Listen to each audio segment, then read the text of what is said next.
हमको बोला है और वो भी लगातार।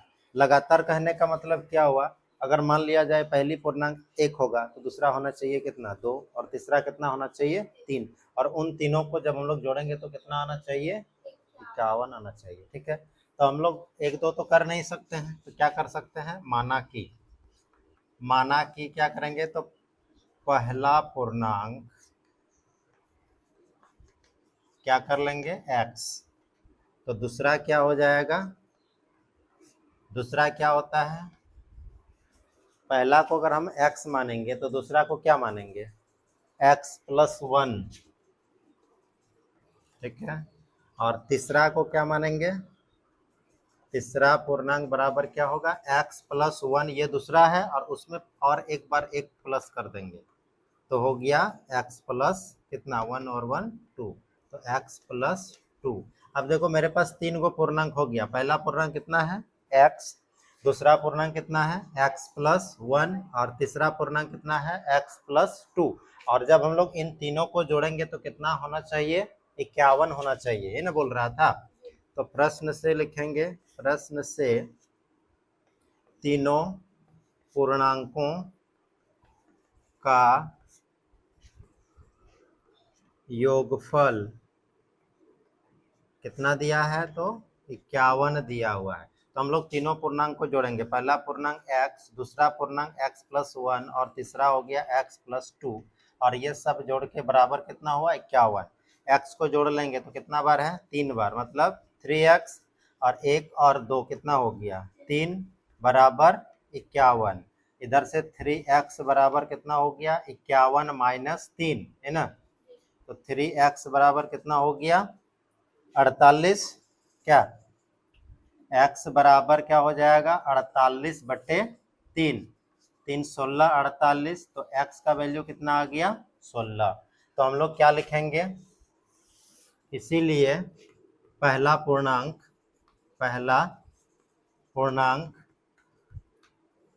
बराबर x बराबर कितना 16, दूसरा पूर्णांक कितना हो गया x + 1, मतलब 16 + 1 बराबर 17, और तीसरा पूर्णांक x + 2 है,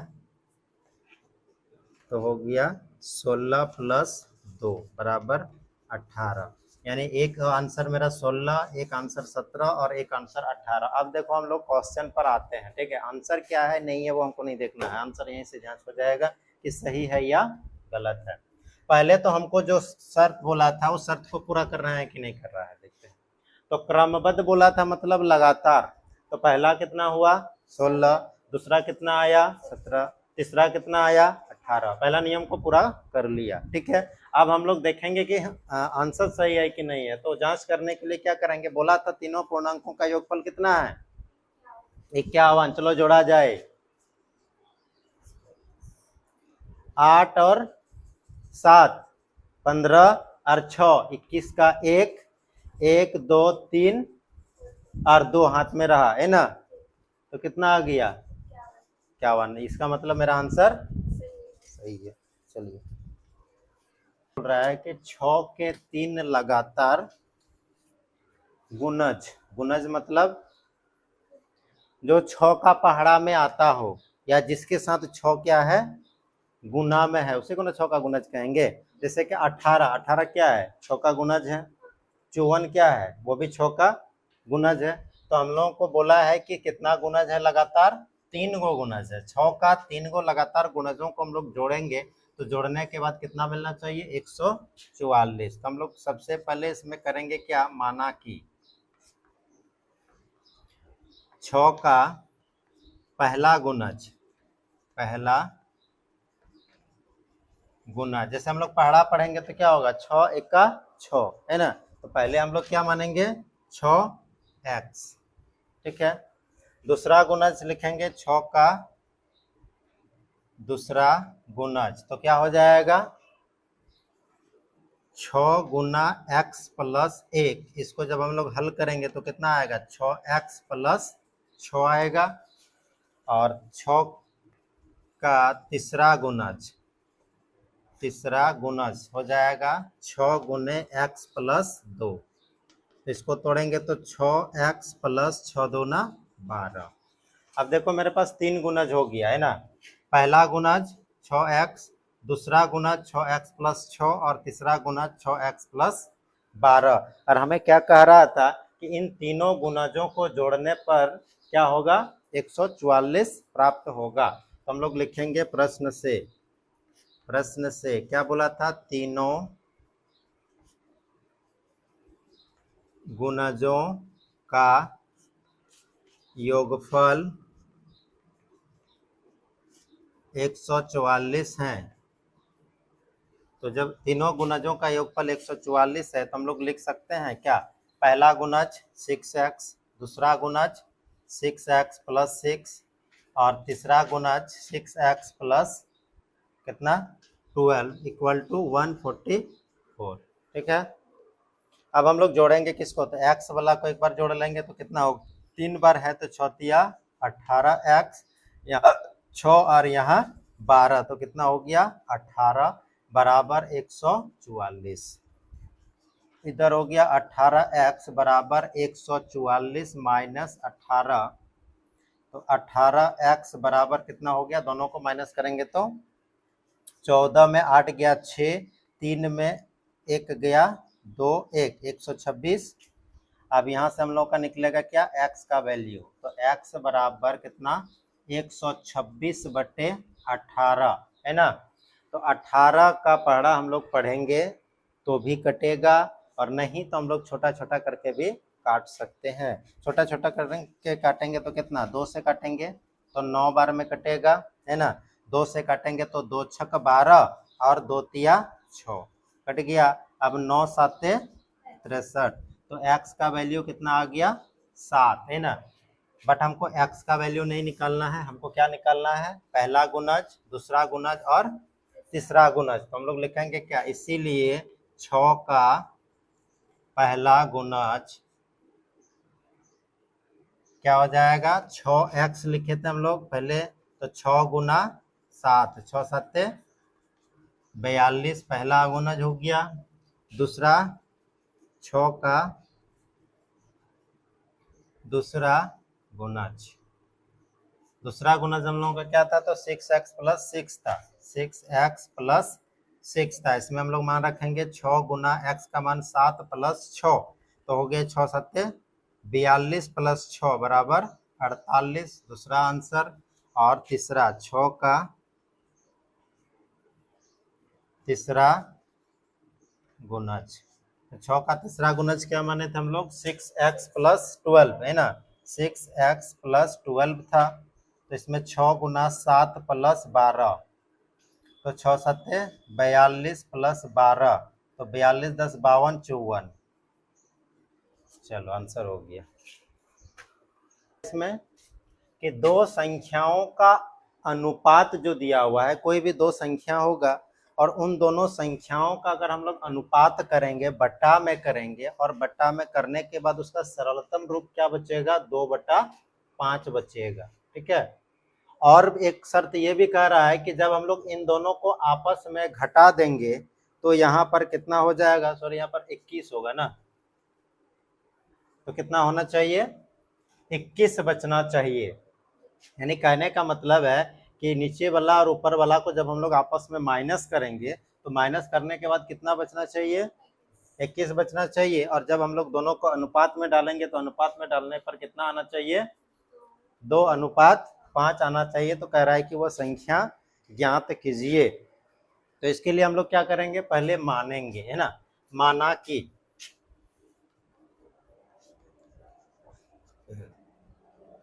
पहली संख्या बराबर क्या करेंगे, पहले के साथ तो 2x। ठीक है। ऐसा भी नहीं करेंगे ना तो और एक तरीका होता है, माना कि वह संख्या बराबर x, तो इसीलिए पहली संख्या बराबर 2 गुना x 2x होगा, और दूसरी संख्या बराबर 5 गुना x बराबर 5x होगा। हम लोग शॉर्ट में ये भी लिख सकते हैं, माना कि पहली संख्या 2x और दूसरी संख्या बराबर 5x है ना। अब हमें एक कंडीशन यहाँ दे रखा है कि उनके बीच कितना का अंतर है, 21 का अंतर है। तो हमें वहीं से क्या करना है, शुरू करना है। तो हम लोग लिखेंगे क्या, प्रश्न से क्या करा है कि हम लिखेंगे दोनों संख्याओं का अंतर कितना है, 21 है। तो जब 21 है दोनों संख्याओं का अंतर, अब यहाँ पर देखो ध्यान देना एक चीज, नहीं तो आंसर माइनस में आएगा, बट माइनस में होता नहीं है। लोग संख्याओं को जनरली माइनस में काउंटिंग नहीं कर सकते हैं। तो हम लोग बड़ी वाला में से क्या करेंगे, छोटी वाले को घटा देंगे, ठीक है। तो हो जाएगा कितना, 5x माइनस 2x बराबर कितना होगा, तो बराबर हमको बोला था कितना, 21 होगा घटाने पर। तो हम घटा दिए तो कितना बचा इधर, 3x बराबर कितना हो गया, 21। तो x बराबर कितना हो गया, 21/3, 3 7 21।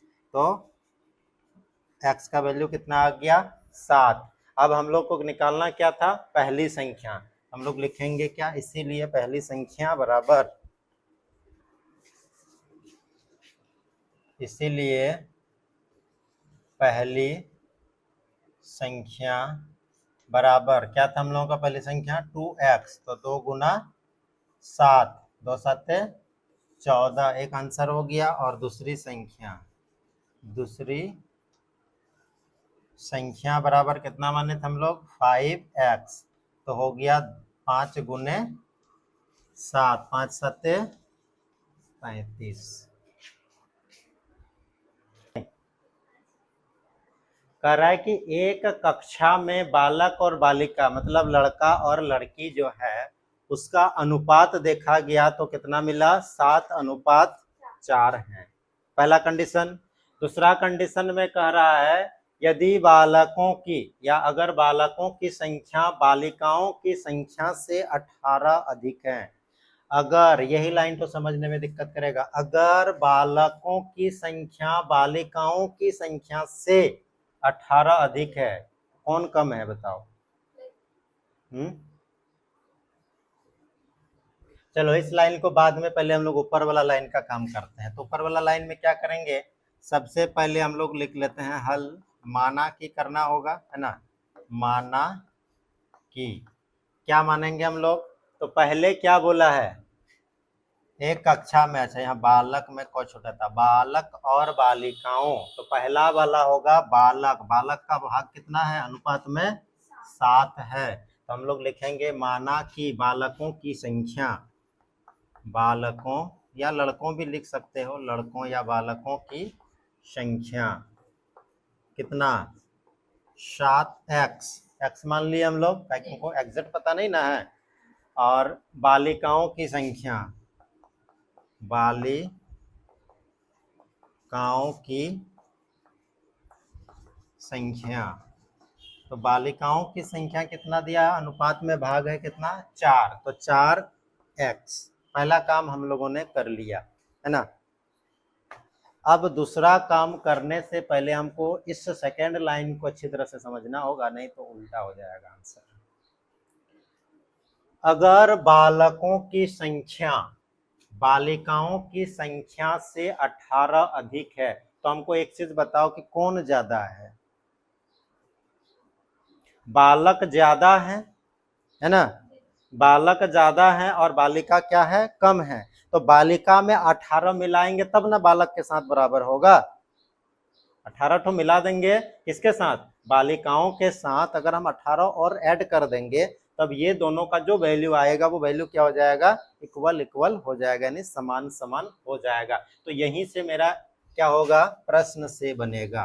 तो प्रश्न से क्या करेंगे हम लोग, तो 7x बराबर 4x, और उसमें कितना जोड़ेंगे तो दोनों इक्वल हो जाएगा, 18 जोड़ेंगे, है ना। तो दोनों में बालिकाओं में हमने कितना जोड़ दिया, 18 जोड़ दिया, क्योंकि हम यहाँ पर बोला हुआ था ना, हम अपने मन से नहीं जोड़ रहे हैं, बोला हुआ था कि 18 अगर जोड़ दीजिएगा तो लड़का और लड़की क्या हो जाएगा, बराबर बराबर हो जाएगा, हमने जोड़ दिया। अब हम 4x को इधर लाएंगे तो 7x माइनस 4x बराबर कितना होगा, 18। अब 7 में 4 गया तो कितना, 3x बराबर 18, यहाँ से x बराबर निकल जाएगा 18/3, 3 छक 18, x का वैल्यू कितना आ गया 6। अभी x का वैल्यू से मेरा आंसर नहीं होगा, हमको निकालना क्या है, लड़का और लड़की निकालने के बाद फिर ऐड करना होगा, क्योंकि हमको सब बोला था। तो अब हम लोग क्या लिखेंगे, बालकों की संख्या, इसीलिए बालकों की संख्या क्या माना था हम लोगों ने, 7x है ना। तो 7 गुने x का वैल्यू कितना आ गया 6, तो 7 छक 42। और बालिकाओं की संख्या, बालिकाओं की संख्या, बालिकाओं की संख्या कितनी थी 4x, तो 4 गुना x का वैल्यू 6, 4 छक 24। अब लिखेंगे हम लोग क्या, तो कुल विद्यार्थी, इसीलिए कुल विद्यार्थी अच्छा, कुल विद्यार्थी क्या होगा, लड़का प्लस लड़की है ना, यानी बालक प्लस बालिका। तो बालक प्लस बालिका, तो बालक का वैल्यू कितना है 42 और बालिका का 24। अब दोनों को जोड़ो, 6 6 66। अब आंसर देखा जाए, क्या कह रहा है कि 2 लड़की है ना, नाम से हमको कोई लेना देना नहीं है, नाम कुछ भी रख देंगे आंसर वही आएगा। तो रोजी और मैरी की वर्तमान आयु का अनुपात कितना बोल रहा है, 5:7 है, ठीक है। और एक कंडीशन ये लगाया है कि 4 वर्ष बाद दोनों की आयु का योग कितना हो जाएगा, 32 वर्ष हो जाएगा। तो पूछ रहा है कि अभी रियल में उसका आयु कितना है। अगर हम तुमको एक ट्रिक बताएंगे कि आज से 10 साल पहले हम 22 वर्ष के थे, तो बताइए कि अभी वर्तमान में मेरी आयु कितनी है। जितना वर्ष पहले बोले हैं उसी को लाके इधर ऐड कर देंगे, तो कितना साल हो गए, 32 साल के हो नहीं हुआ। हम क्या बोल रहे हैं, आज से 10 साल पहले हम 22 वर्ष के थे, तो 22 वर्ष कब थे, 10 साल पहले थे, और 22 वर्ष से हमने 10 साल और चल के आए तब ना वर्तमान में पहुंचे। तो दोनों को अगर हम पूछेंगे तो मेरी वर्तमान आयु क्या है, तो क्या हो जाएगा, 22 + 10 हो जाएगा, यानी 32 वर्ष, ठीक है।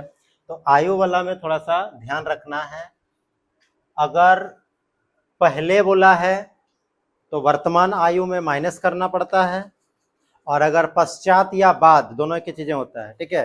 अगर कहीं हिसाब में पश्चात भी लिखता है और कहीं कहीं पर लिखता है बाद में, तो दोनों का मतलब क्या होता है, बाद में। पश्चात का मतलब भी बाद और बाद का मतलब तो बादे है। तो उस कंडीशन में वर्तमान में क्या होगा, वो ऐड होगा, है ना। जैसे हमने कहा है कि 10 वर्ष पहले हम 22 वर्ष थे, तो हमने किधर गया, पूर्व में गया, पूर्व में गया तो उसमें क्या होगा, माइनस होगा। और जब हम लोग बाद जाएंगे यानी आगे बढ़ेंगे तो क्या हो जाएगा, प्लस होगा, क्योंकि वर्तमान से हम आगे जाएंगे तब ना। हम कह रहे हैं कि 2026 में मेरी आयु कितनी है, 32 वर्ष है, तो बताओ 2036 में मेरी आयु कितनी होगी। तो इन दोनों का डिफरेंस कितना है, 10, तो 10 यहाँ ला के प्लस कर देंगे तो कितना हो जाएगा, 42, ठीक है। तो शुरू करते हैं हम लोग, इसको देखते हैं क्या करेंगे। तो पहले मानेंगे, माना कि क्या, रोजी की वर्तमान आयु, रोजी की वर्तमान आयु क्या हो जाएगा, अनुपात दिया हुआ था ना, देखो हम लोग वर्तमान माने हैं और यहाँ वर्तमान में ही अनुपात बोला था वो, ठीक है। कभी कभी क्या होगा, ये वर्तमान नहीं लिखेगा, ठीक है, अनुपात भी नहीं देगा, उस कंडीशन में हम लोग x लेके चलेंगे। लेकिन यहाँ पर हमको वर्तमान के साथ अनुपात बोल दिया है, तो पहला वाला किसका है, रोजी का है ना। तो रोजी का हिस्सा कितना है इसमें, 5 है, तो कितना हो गया 5x वर्ष, वर्ष भी लगा देंगे हम लोग, मात्रक भी लगा सकते हैं, वर्ष हो गया। तो मैरी का कितना हो जाएगा, मैरी की वर्तमान आयु कितना, 7x वर्ष। पहला स्टेप हमने कंप्लीट कर लिया। अब बोल रहा है कि 4 वर्ष बाद, है ना। तो 4 वर्ष कहने का मतलब अभी अगर हम कहेंगे कि रोजी की 4 वर्ष बाद आयु कितनी होगी, तो 5x + 4 होगा कि नहीं। अभी वर्तमान में उसका कितना है, 5x है, और मैरी के वर्तमान में कितना है 7x वर्ष है। तो 4 वर्ष बाद करेंगे तो भाई इसमें जुड़ेगा तो इसमें भी जुड़ेगा ना। जैसे एक छोटा सा सवाल था, क्या सवाल था, बहुत ही अच्छा, आयु से रिलेटेड है। जैसे कि एक भाई है और एक बहन है, ठीक है, भाई बहन है। मान लिया जाए कि भाई बड़ा है, भाई का उम्र 2 साल है और बहन की उम्र उसका आधा है, ठीक है। इसका वर्तमान अभी 2 साल है और ये जो है इसका क्या है, आधा है, आधा है। तो कह रहा है कि जब भाई का उम्र 20 वर्ष होगा तो बहन का कितना होगा। बहुत कोई तो बोलेगा भाई यहाँ तो आधा था तो उधर भी आधा ही होगा, ऐसा हो सकता है क्या, नहीं हो सकता है। लेकिन सैंपल ही में बहुत सारे स्टूडेंट को हम ट्राई किए हैं तो सैंपल ही बोल देता है, क्या हम उसको थोड़ा सा ऐसे बोलते हैं कि अभी इसके आयु का आधा इसका आयु, मतलब इसके आयु का ये दुगुना है, ठीक है। तो जब इसका आयु, बड़ा वाला का आयु मान लिया जाए 20 वर्ष हो जाएगा तो छोटा वाला का आयु कितना होगा, तो सीधा बोल देगा 10 वर्ष होगा। 10 वर्ष नहीं ना होगा, काहे कि वो बढ़ रहा है तो यूं नहीं बढ़ रहा है। हम एक दिन जिए तो क्या तुमने एक दिन नहीं जिया, है ना। तो वही बात हुआ। तो इस चीजों को थोड़ा सा ध्यान रखना है। तो हम लोग अब लिखेंगे क्या, 4 वर्ष बाद, है ना, 4 वर्ष बाद, ध्यान देना 10 तक मिलेगा बाबा ऐसा ऐसा, ठीक है। 4 वर्ष बाद किसकी आयु, तो रोजी की आयु, रोजी की आयु कितना हो जाएगा। हाँ हाँ, तो दोनों की है तो हम एक साथ दोनों की नहीं लिख सकते हैं, हमको अलग अलग लिखना पड़ेगा, ठीक है। हम क्या लिखेंगे, 4 वर्ष बाद दोनों की आयु, ऐसा नहीं होता है सर, अलग अलग खेल है यहाँ पर, ठीक है। एक साथ मत करो नहीं तो बनेगा क्या जानते हो, सुनो धक्का, सब नहीं खाएगा बाबू गर्मी में, नहीं तो सब हो जाएगा पेट का पक्का। 4 वर्ष बाद रोजी की वर्तमान आयु 5x प्लस 4 वर्ष हो गया। और क्या लिखेंगे, तो 4 वर्ष बाद मैरी की आयु, मैरी की आयु 7x प्लस 4, ठीक है। यहां तक क्लियर है। अब आगे आते हैं, फिर एक स्टेप आगे बढ़ते हैं। तो कह रहा है कि इन दोनों के आयु का योगफल कितना होगा, 32 वर्ष। तो कौन दोनों का आयु का योगफल, यहाँ वाला है ना, जो 4 वर्ष बाद अगर रोजी की कुछ आयु आई है तो मेरी का भी कुछ बढ़ेगा, और उन दोनों को जब हम लोग ऐड करेंगे तब हमको कितना मिलना चाहिए, 32 मिलना चाहिए। तब हम लोग क्या करेंगे, प्रश्न से लिख देंगे। यहाँ से भी हम लोग प्रश्न से लिख सकते थे, कोई दिक्कत नहीं है। तो हम लोग इन दोनों को क्या करेंगे, ऐड करेंगे, है ना। तो लिखेंगे 4 वर्ष बाद दोनों की आयु का योगफल कितना होगा, 32 ईयर्स। तो हम लोग लिखेंगे क्या, 5x plus 4 plus 7x plus 4 बराबर कितना होगा, तो 32 होगा। इसको सॉल्व करेंगे, x का वैल्यू निकल जाएगा। 5x और 7x कितना हो गया, 12x, इधर 4 और इधर 4 कितना, 8 बराबर कितना, 32।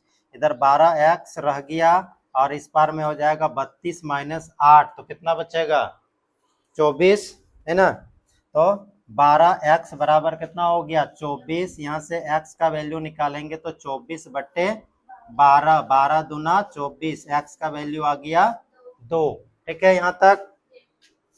अब क्या करेंगे हम लोग, तो अब निकालेंगे वर्तमान आयु। हम लोगों ने कहाँ वर्तमान माना था, इसमें, इस लाइन में ना। तो लिखेंगे इसीलिए रोजी की वर्तमान आयु बराबर कितना, 5x वर्ष, 5x वर्ष। तो 5x वर्ष कहने का मतलब 5 और x का वैल्यू कितना, 2। तो रोजी कितना का हो गया, 10 वर्ष का। जरूर ये 5 क्लास में पढ़ रही होगी ना। और मैरी की वर्तमान आयु, तो मैरी कितना था, 7x वर्ष था, 7x वर्ष। तो इसका हो जाएगा 7 गुने 2, तो 7 दूने 14 वर्ष। मतलब ये कौन क्लास में पढ़ रही है, 9 में पढ़ रही है। अगर फेल 6 गुनी है, यदि सलीम के पिता उससे 35 वर्ष बड़े हैं, बताओ कौन बड़ा है, बेटा बड़ा है, सलीम बड़ा है 35 वर्ष ना, उसका पिताजी 35 वर्ष बड़ा है, पिताजी बड़ा है ना। ये इसीलिए हम बताए क्योंकि यहाँ से एक ट्रिक निकलेगा और उस पर ही हल होगा मेरा क्वेश्चन, ठीक है। इसीलिए ये 35 वर्ष जो है ना बहुत इंपॉर्टेंट है, इसी का रोल प्ले होगा इस हिसाब में, सबसे ज्यादा रोल प्ले होगा उसका। और एक जगह है, यही दो चीजें हैं इस हिसाब में मेन, और बाकी कुछ नहीं है, सब बकवास है। सिर्फ एगो 6 गुनी और एगो 35 वर्ष, यही दोनों से ही पूरा हिसाब चलेगा, निर्भर कर रहा है। तो हम लोग सबसे पहले क्या करेंगे, माना कि, क्या मानेंगे बताओ, किसका उम्र मानेंगे, पिता का या सलीम का, है या समील, क्या है, जो भी है उससे हमको कोई मतलब नहीं है, समील सलीम कुछ भी नाम लिख दे। समील की वर्तमान आयु हमको पता चल रहा है क्या है उसका, उसमें तो भाई अनुपात में दिया था तो लिख दिए थे अनुपात में, इसमें अनुपात में नहीं दिया है, तो हम लोग क्या लिखेंगे, x वर्ष, ठीक है। अब हम लोग क्या करेंगे, पिता की वर्तमान आयु, पिता की वर्तमान आयु, पिता का बताइए क्या मानेंगे हम लोग। तो यहाँ पर एक चीजें दी हुई है, मैंने पहले बताया, ये 6 गुनी मतलब 6x, पिताजी बड़ा होगा ना जी, किससे, बेटा से, कितना गुना, 6 गुना बोला है, ठीक है। लगा दिए कंडीशन, पहला काम खत्म, 6 गुना 2 गुना सब खत्म हो गया। अब आएंगे हम लोग यहाँ 35 का, आप देखो इसी में पूरा आंसर क्लियर हो जाएगा। कितने बात बोला है, यदि सलीम के पिता उससे 35 वर्ष बड़े हैं, बताइए कौन बड़ा है, पिताजी बड़ा है, बेटा के साथ 35 जोड़ेंगे तब ना पिता के साथ मैच कर जाएगा, इठो जैसे हम लोग बालक बालिका वाला बनाए है कि नहीं, एक का कम था और दूसरे का ज्यादा था, तो जो कम वाला था उसमें हम लोग जो एक्स्ट्रा बोल रहा था उसको ला के मिला दिए, तो दोनों क्या हो गया, इक्वल हो गया। अब इन दोनों में अगर हम लोग बात करेंगे तो ये उम्र क्या है, ज्यादा है, ज्यादा है, तो ज्यादा है तो हम लोग को प्लस किस में करना होगा, कम वाला में, कम वाला में प्लस करेंगे तब ना दोनों जाके आपस में क्या होगा, समान होगा। तो ठीक है, तो हम लोग यहीं से लगाएंगे क्या, प्रश्न से, क्या लिखेंगे प्रश्न से, तो कुछ लिखें या नहीं लिखे, डायरेक्ट हम लोग फार्मूला में सेट कर सकते हैं। क्या फार्मूला लगाएंगे, तो x प्लस क्या 35 इक्वल टू 6x, अब दोनों क्या हो गया है, बराबर हो गया है। अब x को इधर उधर जिधर करना है कर लो, x माइनस 6x बराबर माइनस 35, इधर से हो गया माइनस 5x बराबर माइनस 35, दोनों माइनस कट गया, तो x बराबर 35 बटा कितना 5, 5 7 35, x का वैल्यू आ गया 7। अभी हम लोगों का आयु नहीं निकला है, x का निकाले हैं। अब लिखेंगे हम लोग इसीलिए क्या, समील लिखा था ना, समील की वर्तमान आयु, नाम पर मत जाओ, नाम में कुछ नहीं रखा हुआ है, ठीक है। अगर प्रीतम का नाम प्रीतम ना रख के राम रख देता तो क्या राम जैसा हो जाएगा, नहीं भी तो हो सकता है, शैतान भी बन सकता है, तो नाम में कुछ नहीं है, नाम कुछ रहने दो। मेरा नाम अगर ये ना हो कि दूसरा कुछ होता तो क्या होता, हम नहीं पढ़ाते, जरूर पढ़ाते। तो समील की वर्तमान आयु कितना, x बराबर कितना वर्ष, 7 वर्ष, और पिता की वर्तमान आयु, पिता की वर्तमान आयु कितना वर्ष माने थे हम लोग, 6x, तो x का वैल्यू 7, तो 6 गुना 7, 7 छक 42 वर्ष उसका पिताजी है ना। राजीव है बेटा और उसका पिताजी है, यानी उनका पिताजी है। तो हम लोग शुरू करते हैं, क्या मानेंगे, अभी हम लोग देखें किसको माना जाता है, छोटा को माना जाता है, बेहतर रहेगा हिसाब बनाने में। तो हम लोग मानेंगे, माना कि राजीव की वर्तमान आयु क्या x वर्ष हो गया।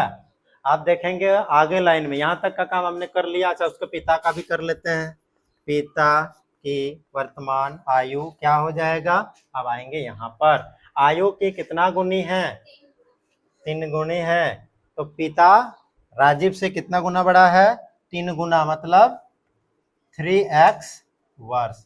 एक स्टेप क्लियर।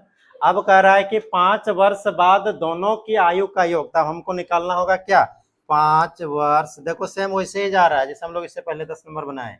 5 वर्ष बाद राजीव की आयु, यहाँ पर वर्तमान नहीं लिख देना, आयु बराबर कितना, x प्लस 5 वर्ष, और 5 वर्ष बाद पिता की आयु कितना 3x + 5। अब क्या कह रहा था कि इन दोनों आयु को जब हम लोग जोड़ेंगे तो कितना हो जाएगा 58 वर्ष, है ना। तो लिखेंगे दोनों के आयु, ऐसा लिखेंगे तो बेहतर होगा। 5 वर्ष बाद, 5 वर्ष बाद दोनों के आयु का योगफल कितना है 58 वर्ष। तो हम लोग जोड़ेंगे, किसको किसको जोड़ेंगे, तो x + 5 + 3x + 5 बराबर कितना होना चाहिए 58 होना चाहिए। तो x और 3x 4x, 5 और 5 10 = 58। इधर 4x = 58 - 10, 4x = कितना हो गया 48। ठीक है। अब निकालेंगे हम लोग क्या x, तो x = क्या हो जाएगा 48/4, 4 × 4, 4 × 2 = 8, x का वैल्यू कितना आ गया 12। हमको क्या बोला था, सिर्फ पिता का बोला था, है ना। तो हम लोग राजीव का नहीं निकालेंगे, आंसर नहीं दिया हुआ रहेगा। तो पिता की वर्तमान आयु हम लोग डायरेक्ट करेंगे, इसीलिए राजीव के पिता की वर्तमान आयु, तो उनका क्या माने थे हम लोग 3x माने थे, है ना। तो 3x, तो 3 × x का वैल्यू कितना आया 12। तो 12 तिया कितना वर्ष हो गया 36 वर्ष